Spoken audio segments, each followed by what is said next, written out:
A sense of futility permeated my role as Alex's wife, as the resonance of his demanding voice cut through the clatter of dishes like a sharp knife. "Era, bring me some tea now," he commanded, impatience evident in his incredulous tone. My hand, immersed in soapy water, hesitated. "Hold on, I'm doing the dishes," I responded. His disdainful interruption came swiftly. "Stop that and bring me the tea quickly. Can't you follow simple orders?" I started to explain, only to be met with a harsh verdict. "What a useless wife you are. Make me some sweet coffee, please." Mrs. Whitmore, my mother-in-law, voiced her opinion from the living room, devouring a slice of cake taken from the fridge, her eyes gleaming with malice. A sigh escaped me as I glanced at the towering pile of dishes. "There are so many. Leave them for later. Just do what we say, useless wife." Alex's voice lashed out like a whip, each word stinging. I, Era, a 28-year-old working mother, found myself ensnared in a life that resembled more of a prison than a home. Married at 23, my hope for love and companionship had given way to the overbearing presence of Alex and his demanding mother. Our 4-year-old son remained the sole source of joy in my bleak world. Living in Alex's parents' house, a decision forced upon me after my father-in-law's passing, felt like a perpetual struggle. Initially sympathizing with Mrs. Whitmore's supposed grief, it soon became apparent that I was nothing more than a pawn in her cruel game of domestic tyranny. Cooking, cleaning, working, my efforts were never enough. Meals were either left untouched or criticized harshly. "The stir-fry is so half-hearted," Mrs. Whitmore would scoff.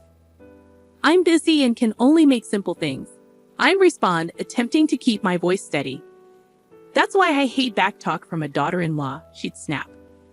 Their cruelty escalated over time, shifting from harsh words to a chilling silence, ignoring me entirely as if I were a ghost haunting my own home.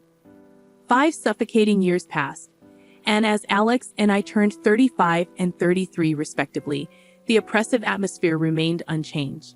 My mother-in-law, now 63, seemed to thrive on my misery.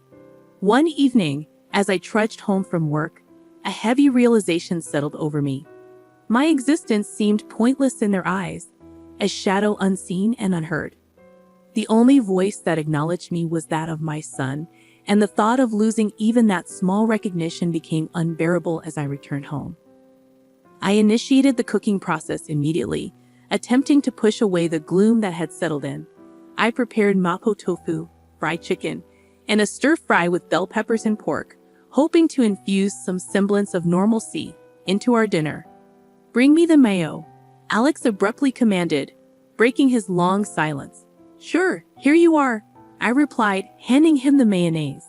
His first words to me in ages were not of gratitude or conversation, but a mere order. It proved to be the final straw, the breaking point of my patience and tolerance. The evening took a turn for the worse when Mrs. Whitmore demanded, "Clean the toilet." "What now?" I gasped. "Yes, now," she insisted, her voice dripping with venom. Unable to contain my frustration, I snapped back. "Don't say such a thing while we're eating.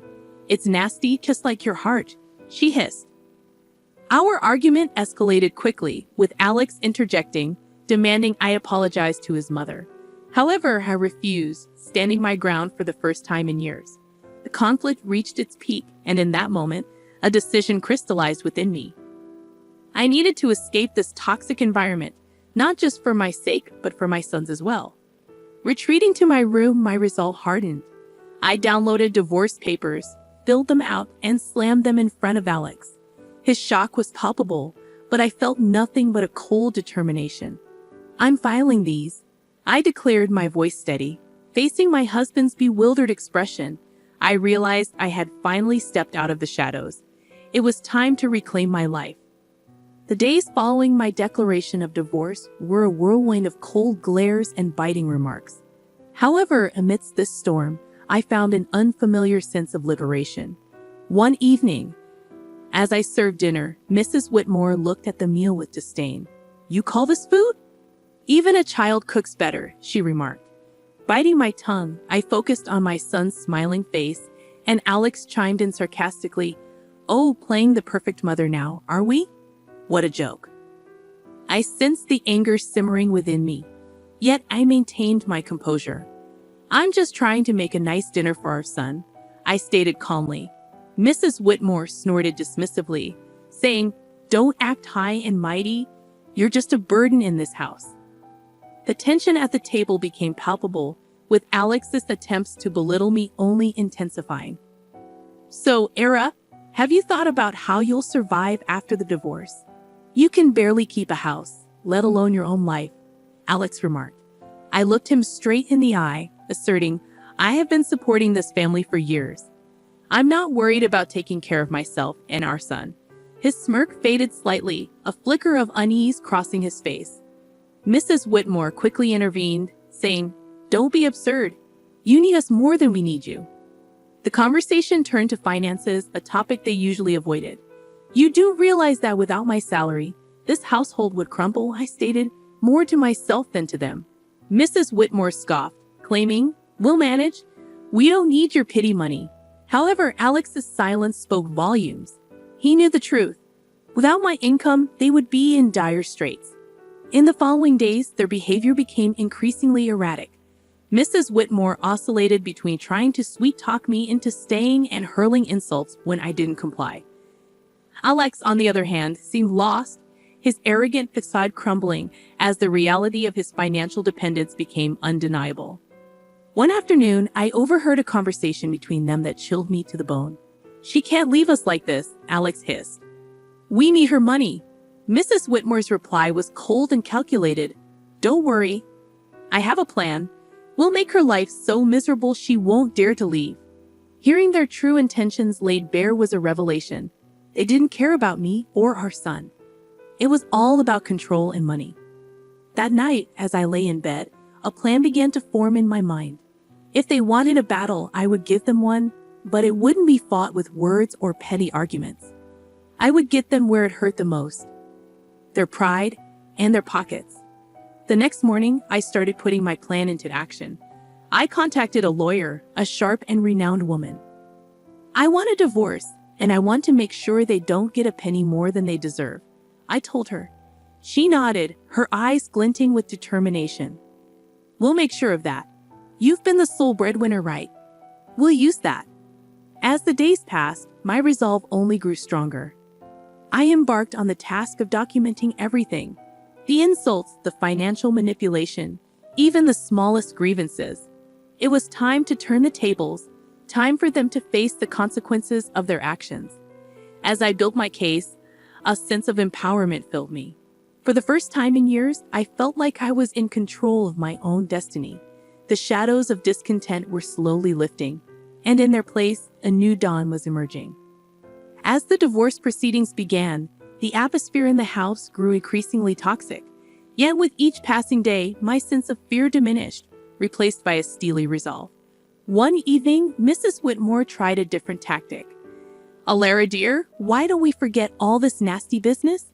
You know we're family," her words dripped with insincerity. I met her gaze unwaveringly. "Family doesn't treat each other the way you've treated me," I responded. Alex, who had been quietly observing, scoffed. "Oh, playing the victim now. You're not as innocent as you pretend to be." I felt a surge of anger but kept my voice calm. "I'm not playing anything, Alex. I'm just no longer willing to be your scapegoat."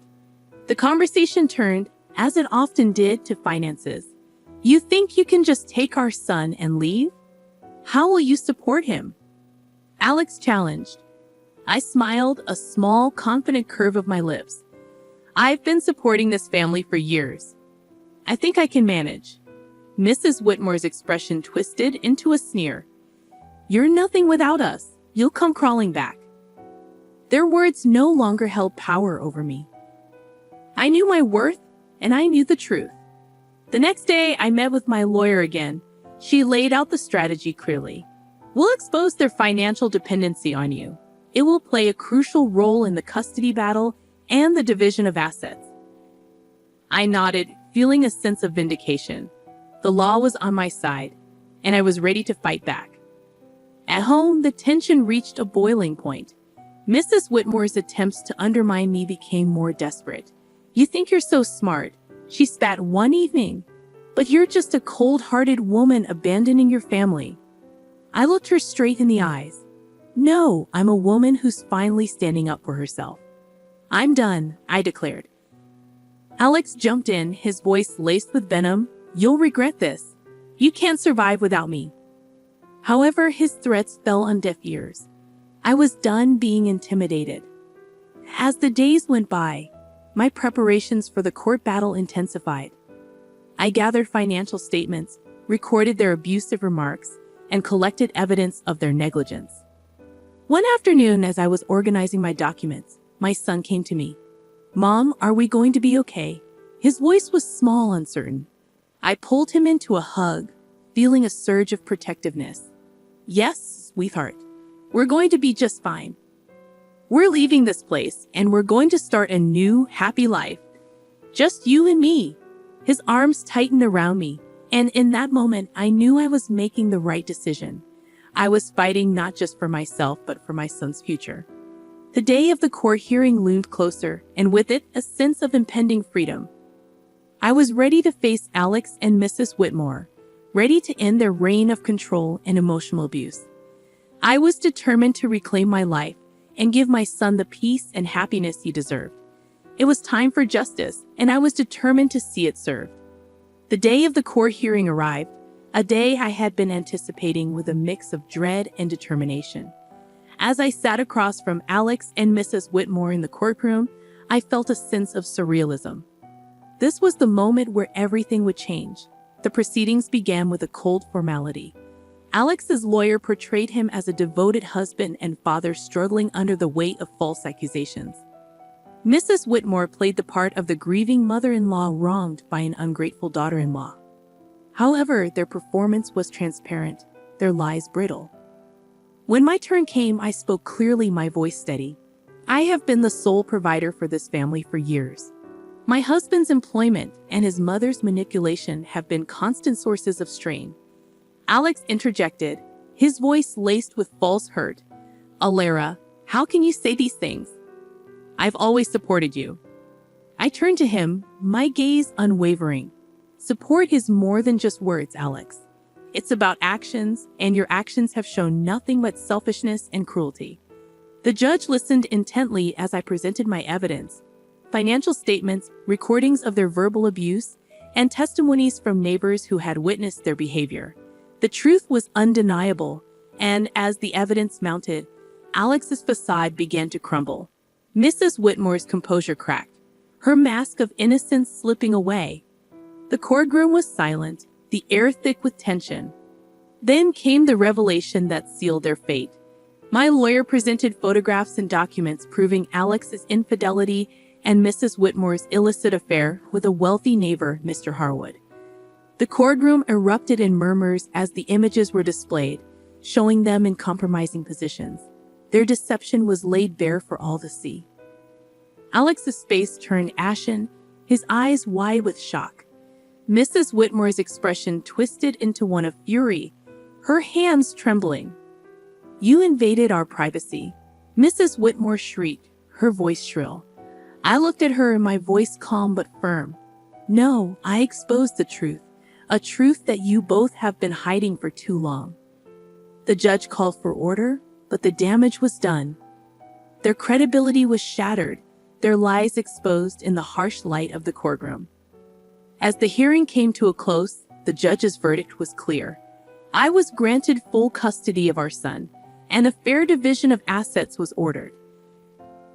Alex and Mrs. Whitmore were left with little more than their shattered reputations. Walking out of the courtroom, I felt a weight lift off my shoulders. The years of manipulation and emotional abuse were finally over. I had stood up to my oppressors and emerged victorious.